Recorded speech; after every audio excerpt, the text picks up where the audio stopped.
Hey, what's going on, guys, and welcome back to Monster Tamer News, the segment on this channel where we go over the past week's happenings in the world of monster taming. Now, this week we've got the release of several demos, including the Monster Hunter Stories 2 trial, the Eternal Exodus demo, and the Monster Tribe Alpha, a piece of information regarding the Nexomon Content update that was teased earlier this month, and a ton of new monster reveals. That said, don't forget to subscribe for all things monster taming, and let's dive right in.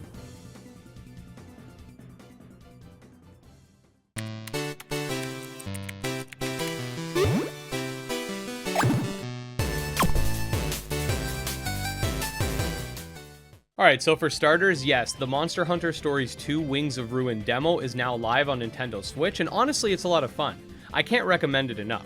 I did do a video going over the demo's basic features, including the art, the gameplay, and the roster of monsters, so if that does interest you, definitely feel free to check it out. The Monster Hunter YouTube channel also uploaded the intro cinematic to their YouTube channel as well, so you can definitely check that out if you're interested. I'll leave it linked in the description. Following the SkyCon event that took place last week, the Skyclimbers YouTube channel uploaded a video showing the uncut version of the Mage for Yoku gameplay that was featured during the event. The gameplay video is 16 minutes long and showcases some of the game's combat,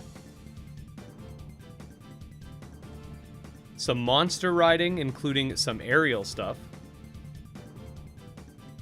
and overall is just another example of how nice the game looks. We also get some new Sentius concept designs, courtesy of the amazing artists on the team. The latest Patch Quest devlog went live on YouTube, and in it, Lemon discusses the new difficulty and speed systems, the new stat caps, which used to be 10 but are now 100, allowing for more of them to sort of appear throughout the game, and the new 20 collectible charms that give unique effects to the player. Examples of some of these include the lock-on charm, which gives the player blast a homing effect, and the auto melee charm, which automatically strikes any monster in range. The goal for this was to ensure that the player buffs up alongside the monster, and that there is sort of a gradual yet also spiking level of difficulty as the runs go longer. The latest update also brought forth new totems, step traps, corridor patterns, and more. The game is also on sale for 15% off, so definitely make sure to check it out if you haven't already.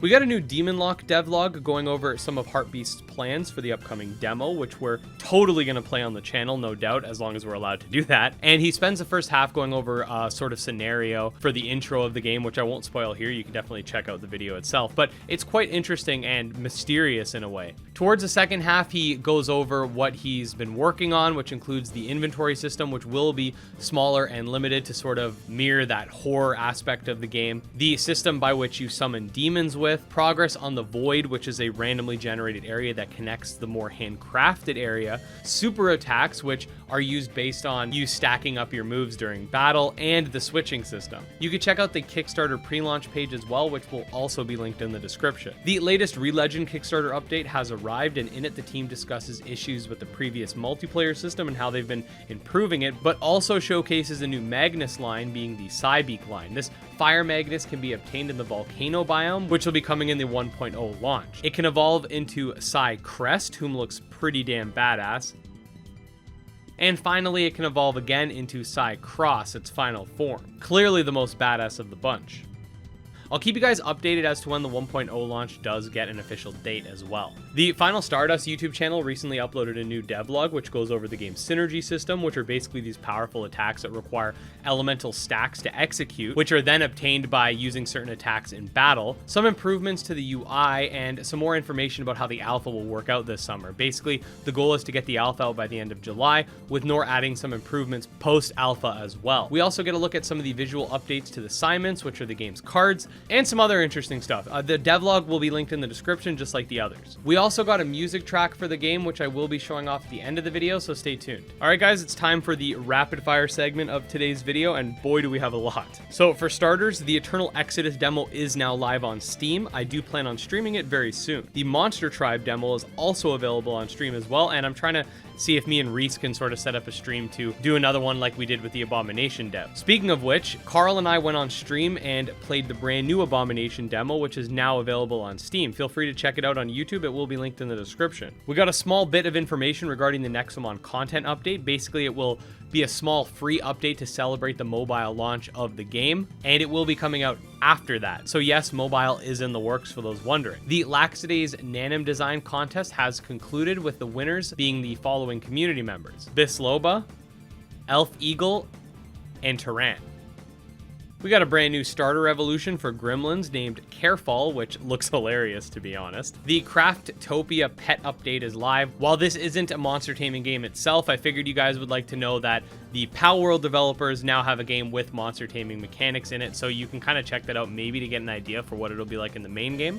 The Kindred Fates Alpha updated to include a new stun effect whilst renaming the old one to Snare. The new stun disallows the stunned kinfolk to perform any moves, or move at all for that matter, and will be unstunned after taking damage or when the stun timer runs out. We also get a new ability called Shield, which can be used as long as the player holds down the ability till it runs out of durability, at which point the user will be stunned for 5 seconds. Here we get a new battle scene screenshot for Eldenwood. We got 3 new animations for Ploxmons, and as per the usual, they're looking pretty good. The Minecraft dev showcased some new UI. We get to see some cooking romance from Ova Magica, a new Mython named Bullbot for Mython Island, a slime attack animation for Creature Keeper, a new animation for Gnaw Ice from Buddymon. We get a look at the fire boss for Xenoscape, a new monster reveal for Amber Roots being Mineralis, 6 new Zokai, which all look awesome. We get an updated list of monsters for Entodrive, an updated map, and an updated type chart, a new idle clip of this dragon for Guild of Dragons, a brand new Goret in the form of Chrysago, a clip of some potion brewing for Witchery Academy. Ninth Dawn 3 and Disc Creatures are on sale on Steam. Here we get a few spicy monster designs for Alien Tamer, and a new battle theme.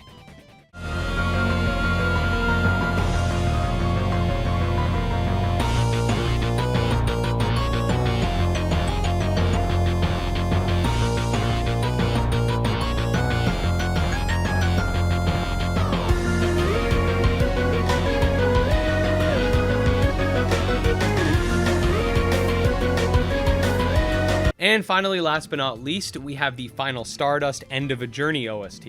Let's take a listen.